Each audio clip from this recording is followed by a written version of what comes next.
This lot was purchased by artist Mary Jett Franklin in 1924 in order for her to move in the graves of her great-grandmother, step-great-grandfather, her grandmother, and her mother from the family plantation on the Lexington Road. And she moved in a few other graves as well and had this ledger for a child's grave made into a bench, and saved this space for her own burial place. This is a most remarkable family. John Billups, who is known as Captain John Billups, was a Virginian by birth, and he was a very good businessman in Oglethorpe County.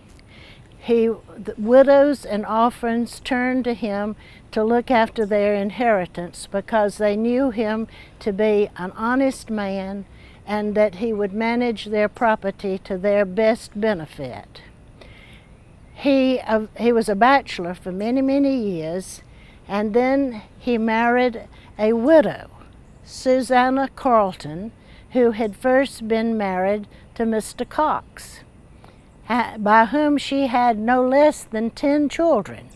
So this bachelor married a woman with 10 children, and they proceeded to have 4 more children, 2 of whom are buried in this lot, and one of her children by her previous marriage is buried here too.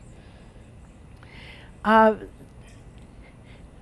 daughter by the previous marriage, Susan Cox, married Jett Thomas, who was from Oglethorpe County as well.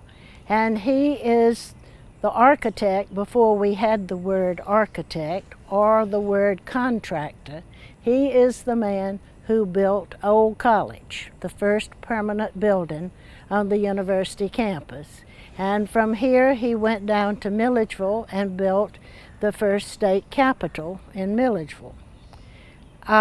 He became a very wealthy man before he died of cancer in 1816, leaving a wife, Susan, and 3 little girls, one of whom soon died. But Susan, the wife had a daughter named Susan as well, and then a daughter named Myrtis Corinna, who's buried over here. Those 2 daughters were sent north to school, and this was all long before the Civil War, in the 1820s. And then they came back to Georgia to live. Myrtis Corinna eventually married Leonidas Franklin.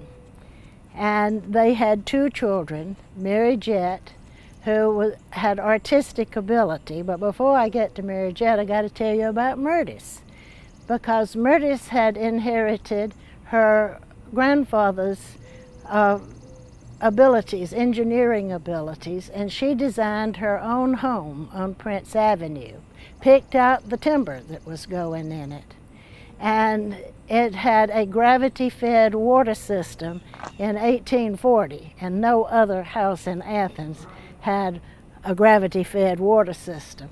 It had lead pipes, which fortunately didn't poison the family. And when the Civil War came along, she was such an ardent Southerner that she had all of the piping ripped out of her house and contributed it to the Confederacy. Just before the Civil War, she had sent her daughter, Mary Jett, to Philadelphia to the Art Academy there. Mary Jett was very talented, and after the Civil War, she went to France and spent 30 of her adult years painting in Paris, and also going to Tunisia and to Italy, other places. And when she came back to Georgia one time, she made a side trip to Cuba. Miss Mary Jett got around. And I'm very happy to say that Mary Jett's paintings have been restored at the Georgia Museum of Art, and there is a project afoot to gather more of her paintings and have an exhibition of her work very soon. And we are very indebted to the Timberlake family for underwriting the restoration of all of those paintings. So you see, there's just a lot of talent represented in this family, and They were buried over in Oglethorpe County for decades before Miss Mary Jett brought them here for safekeeping.